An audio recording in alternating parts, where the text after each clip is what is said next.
Hello, everybody. Hello, coaches. Welcome back to episode 21 of Football Talk with Coach Chip. That's right, I have been binge uploading the last week or so. What else we going to do? Fight Corona boredom.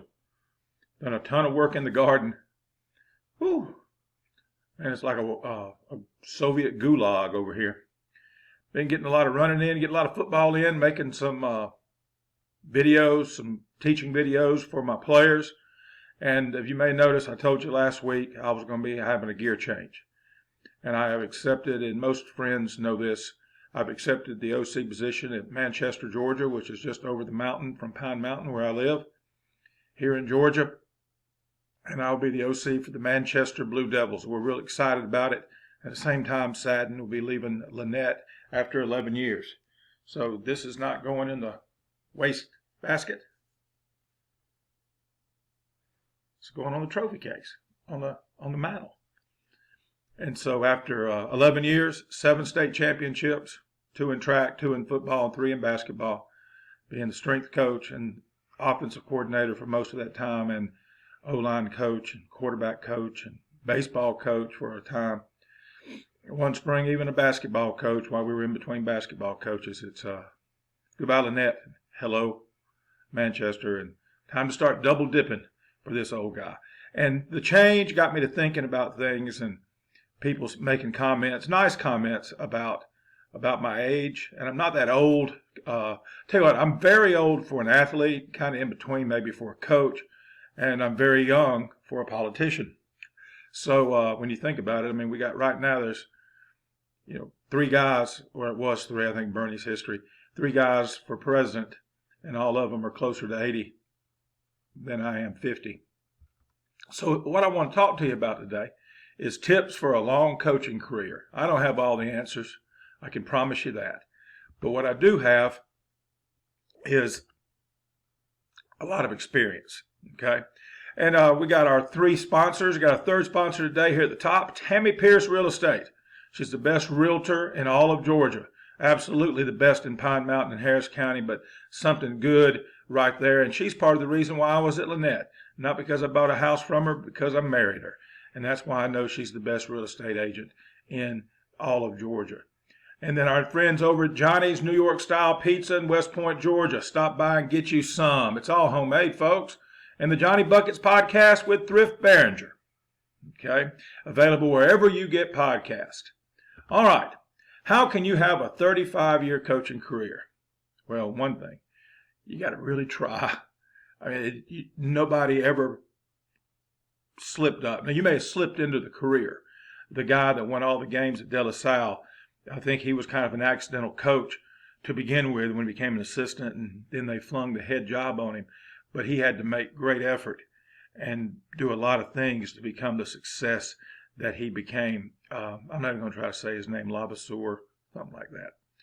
But you got to work at it, folks. You got to work at it to be a successful football coach.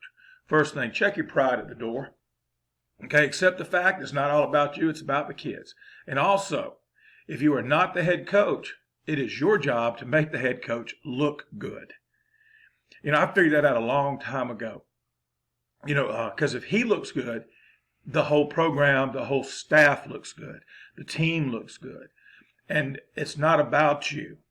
I've here later in my life, I've gotten a lot of interview requests and all this, and a lot of it's got to do with my age and things like that, and my minor social media presence. And it is minor. I'm not saying that for any other reason except that it is. And a couple of friends in the media.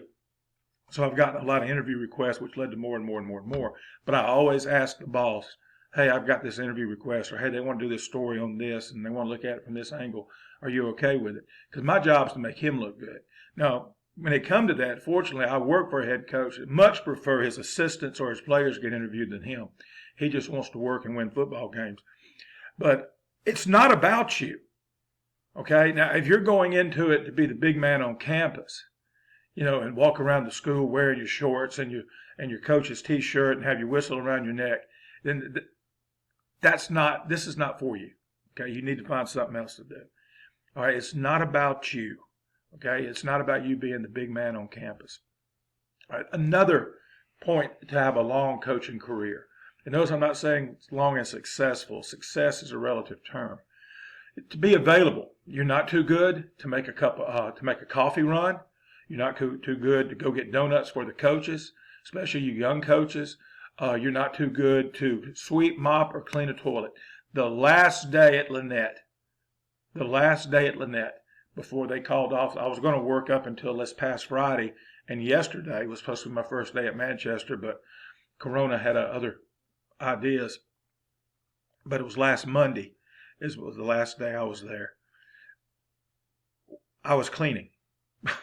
I was sweeping, mopping, wiping down the equipment, disinfecting things, stuff like that. So before, when the kids were gone by that point, and we were trying to have it cleaned, so when they come back in a few weeks, that it would be clean for them. The whole staff was doing it. I'm not saying I was the only one. But the point is, here I was, 57 years old, about to start my 35th year in coaching. And I'm cleaning too. And I'm not saying, oh, look at Coach, Chip is so awesome. I'm not saying that. I'm saying, who the crap do you think you are? If you don't think you can do that. Now, and I've always joked, I said, one day I'll have a job that doesn't involve a broom or a mop. I ain't had that job yet. And I got a feeling over at Manchester, that job's going to involve a mop and a broom too. You got to do what you got to do to get the job done. Be available. Be available to your kids. Be available to give a ride home. Be available for advice. Be available. Your job's not over when you blow the whistle at the end of practice. Your job's not over when you get in the truck to go home. Be available. All right.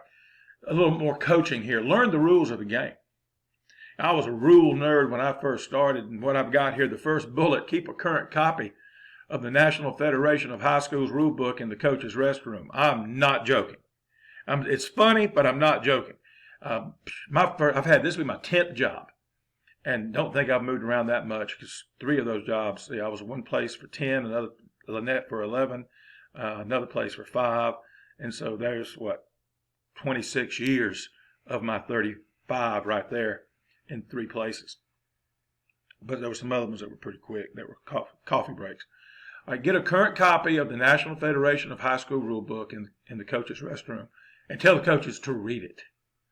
There's things out there that, because the rules are different. Because what we watch on TV on Saturday and Sunday, and by the way, if you're watching a lot of football on Sunday and Saturday, I question your work ethic, because when are you meeting as a staff? Hello? I know some staffs meet on Saturday morning to get it over with. I used to, one place we met on Friday night after the game. Didn't get home till like 4 or 5 in the morning, which made it rough on a Saturday, sleeping in and then wanting to watch college football, and the wife wanting to do wife things and family things and all that. But there's different ways to do it. But one of those days you're going to lose. I've never met many high school football coaches that knew a lot about college and NFL. Simply because one of those days you're going to be working and meeting as a staff. Personally, the NFL is the one I don't know a whole lot about. And the older I've gotten, the less I know about it. But the rules are different. Learn the rules of the game. That's like, here's a basic one right here. Did you know in high school, now of course Texas is the exception because they play NCAA rules. Did you know in high school on a punt, there's no rule about how many guys can go downfield before the ball is punted? That's why you see sometimes guys hold the ball, the punter. If nobody's rushing them, let his guys get downfield. The spread punt, real spread punt, where you spread the defense or return team out so much they can't really get a rush, and you got the shield back there, and kind of a rugby deal. And you got 8 guys running down the field, 7 guys running down the field, and ain't nobody going to field that punt with all those bodies running down the field. Because you can do that in high school. In college, in the pros, it's like 2 or whatever it is to be down there. Also in high school, there's no pass interference behind the line of scrimmage. Okay? Now, so if you're an outside linebacker, you diagnose a screen, you can run back there and push the guy down, catch the ball, and take off, score a touchdown. So no, you can't, coach. Yeah, you can. There's no pass interference behind the line of scrimmage in high school. So there's different rules, okay? And you need to know those rules. And by the way, the 1 foot down on a reception, if you're backing up as you catch it, they'll say that's incomplete. You got to be kind of going forward. I can't explain it without showing it to you. But there's different rules. Learn the rules. Study the game. And what I mean by that, you can see the first 3 bullets. Film, film, film. And there's no excuse for not studying the game nowadays with things like Huddle and YouTube. By the way, Twitter is a great way to study the game. My Facebook is a lot of fun stuff. And I steer clear of politics, but I do a lot of funny stuff and life commentary and things like that and motivational stuff. But my Twitter, that's football. And I get perturbed sometimes, some of the coaches that I follow on Twitter that occasionally will post something political. That's not why I'm there. And that's their Twitter account. They can do what they want to, but that's not why I'm there. I'm there to learn from different coaches. I spoke at a clinic a couple of years ago, what I call the best clinic pound for pound I've ever been to, the Dublin Clinic with Roger Holmes, Southeast wing tee, and now it's hybrid wing tee, spread, and they got a defensive room too. If you didn't go this past year, you need to make plans to go. It usually meets, late February, early March. I didn't get to go this year because we had gone the week before to the last Glacier in Atlanta, and I promised my wife that I wouldn't go to 2 in a row this time around. But film, Huddle, YouTube, you can study year round. I kind of look forward to rainy days, cold days, because I can't run on those days, get out and run. So what I'll do, I go get on my elliptical, get my iPad out, study film. Find something on, go to Twitter, find where somebody's posted a cool link from YouTube, and then get lost in that YouTube rabbit hole and learn a lot of good stuff on there. Study the game. Don't watch football, study football if you want to have a long career. Visit with and get input from other coaches. Ask other coaches for advice. Don't be too proud to say, hey, what do you think? And even the guys on your staff, and maybe coaches that you don't necessarily think highly of as far as being knowledgeable, you can learn from young guys. Because take it from me, young guys have a different approach and a different attitude toward the game. And it's a wrong attitude. It's not that it's a better attitude or approach. It's just different. And sometimes it's good to get different angles. Everything in life is based on point of view. I'll be 58 in August. And I got 30-year-old coaching friends and coaches in their 30s who they don't know more than me, but their point of view is different. I don't know more than them. And you know what you know. So get tips, be collegial. That's kind of an education term, like teachers sharing with teachers, coaches sharing with coaches. And you don't have to do it during clinic. Some of the best stuff I've ever gotten has been at a clinic, but it was sitting at a bar after a session, talking with another coach and writing things on napkins, stuffing that in my pocket, putting it in my bag. A week or 2 later, I'm cleaning out my book bag and go, oh, yeah. And then writing it down on a piece of paper and keeping it and putting it to work. Okay? So visit with and get input from other coaches. That's a great one right there. All right, next up, have a supportive wife. Oh, believe you me, you have to have a supportive wife. Do not marry any woman. This is not negative toward women, 100% not. Do not marry any woman. I don't care who she is, okay, until she has gone through at least 1 year with you as a coach. And sometimes that's not even enough. And when I say 1 year, I don't mean a season. Because a lot of people think that when the season's over, not just women and potential wives, but a lot of men think that when the season's over, football's over. My neighbors have been amazed. Like they'll ask my wife, they'll go like, I thought football was over. And she said, oh, baby, it's never over.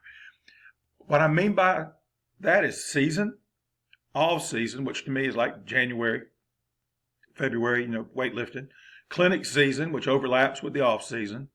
Okay, spring football, which is not on there, but spring football, which is not that big a deal because it goes right in there with the off season. Summer workouts, and they think like, oh, you'll be home all the time.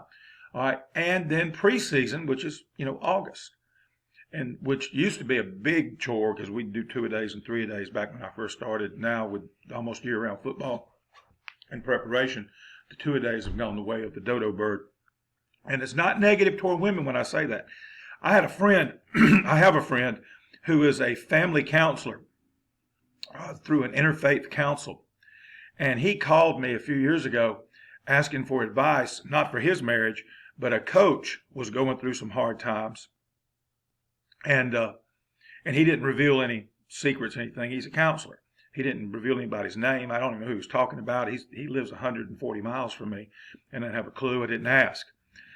And he asked me about some things to do with coaching, so he'd have a little more background in dealing with this couple because the husband was a coach, and that seemed to be one of the problems with the relationship.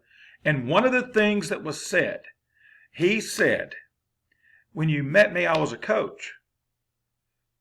We dated 2.5 years. You went through all this. And she looked at him, she looked at the counselor, and she said, I thought you'd outgrow it. I asked him next time I saw him months and months later, whatever happened to that, they filed for divorce. I'm not making a joke. All right, and they wound up getting divorced. So sometimes it doesn't matter, okay? People change, okay? Sometimes for the better, sometimes for the worse. Things happen. But you got to have a supportive wife. You got to have a supportive wife. And that doesn't give you permission, coach, to be totally devoted to your team, to your program, to the point you neglect your wife and your kids. And I've seen that happen as well. All right, and notice, oh, look at the sponsor of that slide right there. Very supportive. I wouldn't have accomplished the things I've accomplished at Lynette the last 11 years and be in the position I am right now going to Manchester without support of my wife. So that is a big deal. All right, be teachable. You want to have a long career. Be teachable as a coach. Accept the fact that you're not a guru and you probably never will be. Get a mentor. I'm going to tell you one of the hardest things about being an old coach like me is a lot of my mentors are dead or retired. And I still need help and advice. And I've got a lot of good young coaches, which they're all young now. But I got some 40-somethings and a few 50-somethings still in it. And sometimes I just call and talk to them. Don't even tell them I'm asking for advice. Just talk. And sometimes that talk is the advice you need. And y'all know how to do that. If you're too proud to ask for advice, get a conversation going. And the things you bring up can get you your advice. But you got to be teachable. Okay? You got to be teachable to stay in the business. Be a lifelong learner, which goes along with being teachable. Attend clinics. That means you have to attend 5 a year. But 1 or 2 is not too much to ask. I'll tell you something. I learned a lot of football working camps in the summertime. And they'll pay you to do it. If you're young and single, and it was after my divorce, going back to the other slide, that I worked a boatload of camps nearby at Auburn University for 2 or 3 summers. I just go there and spend the whole month of June. They just put me up into one of the dorms, and I just worked one camp after another. It wasn't great money, but I didn't have to pay rent. Meals were provided, and everything I was getting, and it was football. It was football. And then in the evening time, hanging out with high school and college coaches. The in-between, when there were no kids there, that was awesome. Just hanging out with the college coaches and asking them questions and seeing how they do things. So hang out with coaches and listen. Again, go back. Twitter is a good thing for being a lifelong learner, learning more about football. YouTube's a good thing. And something I discovered when I got my first iPhone about 8 years ago, podcast. And notice the one up there now. The Johnny Buckets podcast is for entertainment only and for edification about, sports stuff. But there's all kind of coaching podcasts. The football coaches podcast with Joe Daniel is outstanding. That was one of the first ones I got hooked on. Here recently, I'm big on the Run the Power. The Run the Power podcast is awesome. Those are young coaches, by the way. I know one of them thinks he's not old. He's like in his 30s. Yeah, he's young enough to he's about my son's age. So, yeah, you're young. It's a great podcast. They get great guests. It's entertaining. Like the first half of it is entertainment. You get to hear stuff and they tell funny stories. And eventually they get into talking things. You get a lot of coaching ideas, practice ideas. all kind of good things. Coach Mackey has a good podcast. My only problem with Coach Mackey is they're so quick, but he does a bunch of them. And I don't mean that as a knock. He'll come and I can't do that. It's like 4 or 5 minutes. Boom, boom, boom, boom, boom. Here I am, hit this past the 20-minute mark. But I understand if you'll pause and come back to it, that's perfectly okay. Learn new ways and techniques to coach. You must evolve with the game. Okay? You adapt or you die, according to Darwin. And if you don't believe that, ask a dinosaur. Oh, that's right, you can't. Okay, either you're going to learn new ways and techniques or you're not going to be doing it very long, folks. The ice age is going to get you. Do not be a one-trick pony. Learn both sides of the football. Learn as many schemes as you possibly can. Learn as many positions as you possibly can. You say, I'm just an O-line coach. Well, if you're 30 years old and all you know is O-line, you're not going to be a 40-year-old football coach. Okay? You're going to be something else by the time you're 40. Learn as much as you can and learn it while you're young, when your brain is still accepting the new things and it's not as much of an effort. Learn the new stuff out there. If you do not like change, you're really going to hate being obsolete. You got to change with the game, and the game is changing. And I guarantee you, I really pet peeve people who not even coaches. Oh, the game has changed. Be quiet. I know you're a fan and all that, but don't you understand? If the game doesn't evolve, it's going to become obsolete. That the game is going to go away if we don't make adjustments, and we won't have a game. When you make these snide remarks, well, you might as well be playing flag football. First off, you don't know anything about football, and because you played in high school or college 20 or 30 years ago, don't make you a football expert. Because the game that you played 20 or 30 years ago is not the game that's played anymore. I really love the old guys. These kids are soft because they don't have two-a-days. Meanwhile, they didn't do jack crap in June and July. So, oh, yeah, we had the weight room. No, you didn't. The weight room was open, and it was on your own. You don't do jack compared to what we do nowadays. The last 10 or 15 years, what we do as football coaches has totally changed as far as off-season training. These kids are in better shape now when the first game tees off late in August than we ever were when I played. And we had two-a-days. We had 1 week of 3-a-days, really 2.5 because the third practice was special teams, only an hour long. But it's different, and you got to learn new stuff. You adapt or die. All right, be genuine. The kids can see through fakeness. They got a BS-ometer. Okay, be you, but be real. Even if you're goofy, be goofy. The kids will appreciate it. They can tell when you're just trying to be cool. They don't care that you don't necessarily listen to the same music. Just don't judge their music. Don't say things like, that's not rap, that's crap. Just because you don't like their music doesn't mean you can't appreciate it. Do not just be a fan. Fans are fanatics. Coaches are teachers with a whistle. Fans watch football. Coaches study football. There's a difference. I have a hard time enjoying football games sometimes because I'm so used to studying it. Work hard. This is one of the big ones. The last two are the big ones. This is what I tell people when they ask me. They say, how'd you last so long in coaching? First, I worked hard. You know what they call lazy coaches? This is a joke. Future administrators. What it is, truthfully, a lot of them, they decide, I can't do this anymore. I want to be with my wife and kids, and they get their administration degree. That's fine. That's not being lazy. That's making a life choice. It's a joke. But you'll never make it in this business without a work ethic. And it becomes year-round. And the second big one, be loyal to your head coach and the other coaches on your staff. It's okay if you cannot, but understand that it's time to move on when you can't be loyal. Every now and then, you just have to say, I can't be loyal to this. Or I don't believe in what they're doing. I don't believe in the triple option. I don't believe in the Franklin spread or whatever it is. And you can't be loyal to it. Don't go out in the community and run it down. Because I'm going to tell you, that gets out, you're not going to get another job. So it's okay if you can't be loyal. Just don't stay there. And don't run them down. And I'm going to tell you, even after you leave, I wouldn't run them down. Not even to other coaches. Because that crap gets around. And you won't get jobs. You say, man, you can't trust that guy. You don't want to be the guy labeled as somebody you can't trust. All right, so to me, the number one and number two are the last two. Be loyal and work hard. So real quick, here's what you got. If you want to have a long career in coaching, check your pride at the door. Be available to do anything, even cleaning the bathrooms. Learn the rules of the game. Study film. Study film. And again, study film. Get input from other coaches. You must have a supportive wife. Be teachable. Be a lifelong learner. Learn new techniques. Learn it all. Offense and defense, special teams. Learn everything. Learn as much as you can about other positions. Don't just be a wide receiver coach. All right, learn new and different stuff. Be genuine. Be real. Be you. Be a coach, not a fan. Work hard and be loyal. We ran a little long, but another thing you need to do if you're going to have a long and successful coaching career, be elite. See you next time on Football Talk with Coach Chip.